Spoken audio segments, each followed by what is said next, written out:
Hey guys, so today is Sunday and I don't have anything going on. I don't know, I kind of just wanted to look cute today for no reason. Plus, it's not like I had anything else going on the calendar. I made this makeup look to match this very cute yellow shirt using the James Charles palette and a little bit of the Naked Heat. So, want to see how I came up with this look? Please keep watching. And if not, get the out of my house. I'm just kidding. So I hope you enjoy the tutorial.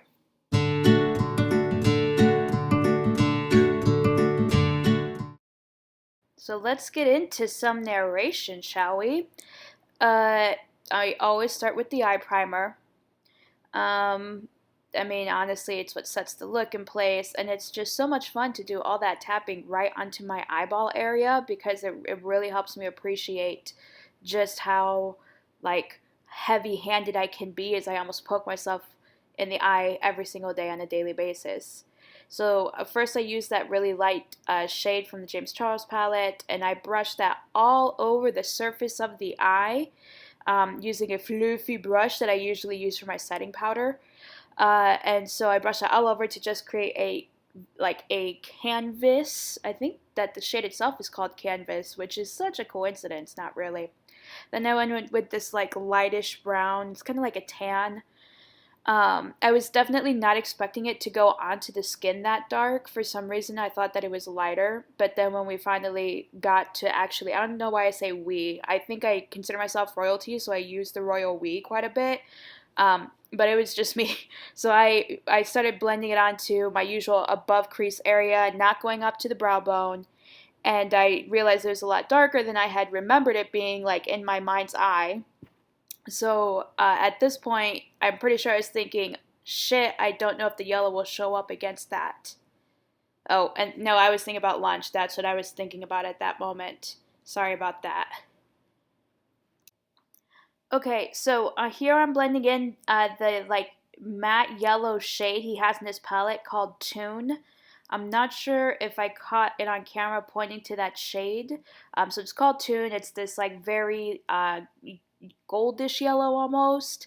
So I'm trying to blend that into my next blend.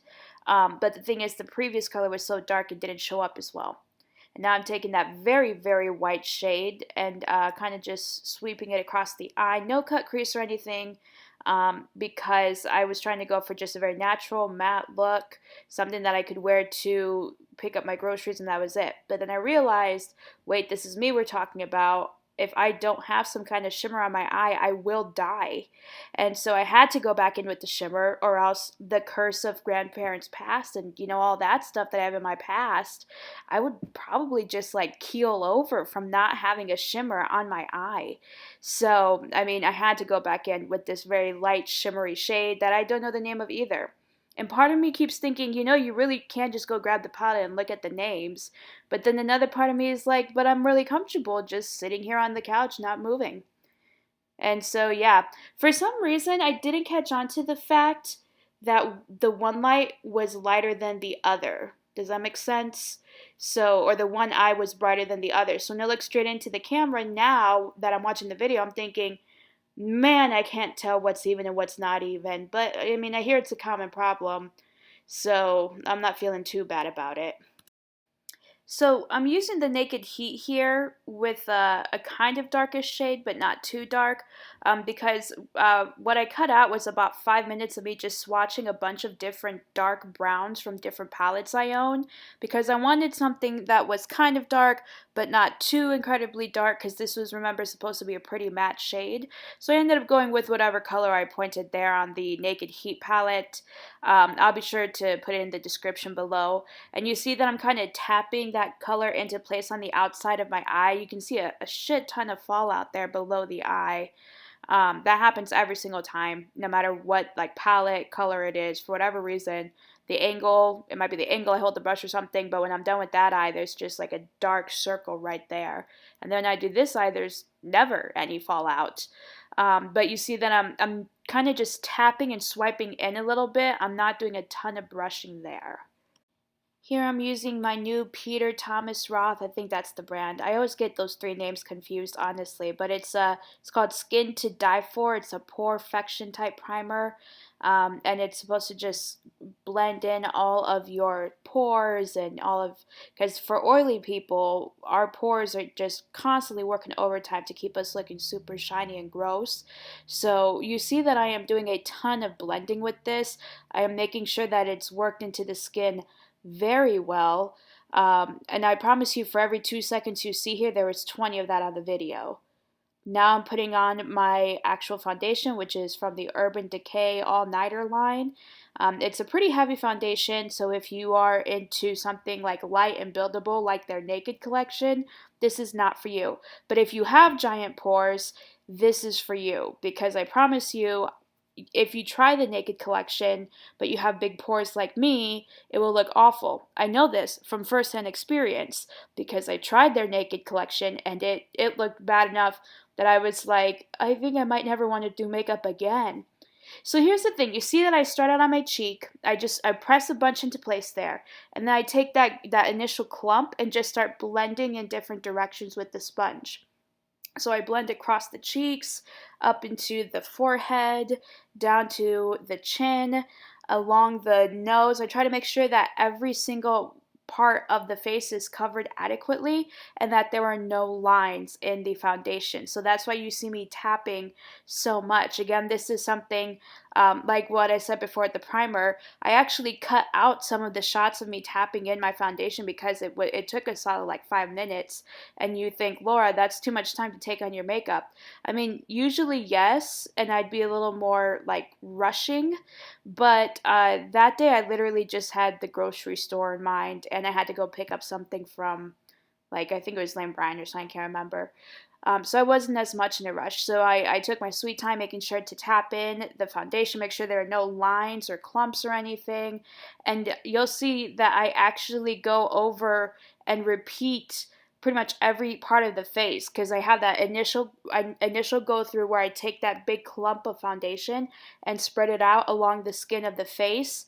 But then also now I'm going back in with the smaller tapping motions and kind of just making sure that there's no creases, no lines, no what, I don't know what I'm even looking for here, guys. You gotta help me. JKLOL. Making sure that there's no just random like clumps. And here I'm starting into the bronzer, which in hindsight I'm like, what the fuck was I thinking? Because bronzer definitely does not come until later in the look. So for whatever reason, my brain was not with me this second. So I definitely started into my bronzing step. And then right there is where I realized, oh man, I am an idiot. So then I decided to go for the usual, go with my usual, which is to put on the concealer. I always put on my creams together, and then I put on all my powders together. And you see that I am taking a thin line of the concealer up the nose to create a thin bridge that will then be accentuated by the contour and highlight later. I'm putting a little bit under my eyes to brighten up right below the eyes. I'm bringing that 3 mark up onto the forehead to create some more space on my forehead. And then I'm putting some on my Cupid's bow, again, to lighten up that area and make my lips look more defined up top. And then I put a little bit onto my chin, which I'm tapping out there because my chin is actually pretty small. The chin on my face, not the double chin down to, that's like substituting as my neck. So I took it up the nose, I took it under the eyes. I did put a couple lines around my mouth just to kind of like try to blend up with those lines because I do smile a lot. I'm a pretty mean, cheerful person, and so I do smile a bit. You know, that means that I have these deep lines around my mouth. I'm pointing to them. You can't see them from what you're listening, but I have these deep lines around my mouth, and so I do try to put some concealer there to brighten up that area as well. Try to kind of cover up those fine lines a little bit. And you see that I'm carefully tapping in my concealer on my nose. Here I'm checking myself out in the mirror. And again, you can see the uneven eyes here. Now we go in with the bronzer because this is where the bronzer is supposed to go. We are officially into the phase that I like to call the powders. And you see that for the bronzer, I put some on the cheeks. I put a little bit on the nose, kind of defining it. Now, usually for contour, I do a lot more than this, right? Usually I do the nose, I do the mouth, I do the face, I do the cheeks. For this look, I did not want a ton of contour. I wanted something to create a bit of a jawline for me, which you're like, Laura, you failed. Yeah, I know that, okay? I tried my best, but I didn't do all of the contour that I would usually do from the day to day. I just did my jawline area so that I could at least make it look like I kind of have a little bit of a jaw there.